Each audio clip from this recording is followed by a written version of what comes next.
Oh. 19 other locations across the country.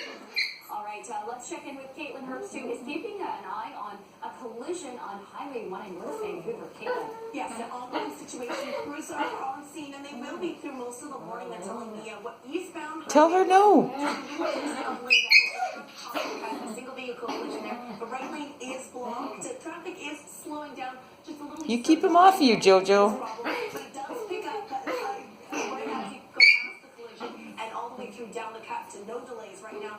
After that collision, all the way east, right through onto the Iron Memorial Bridge. In fact, traffic seems You keep him off you. across the bridge.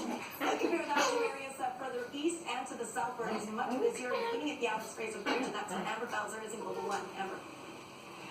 Keep him off you. Westbound is now back to the pedestrian overpass, but eastbound is much heavier for both.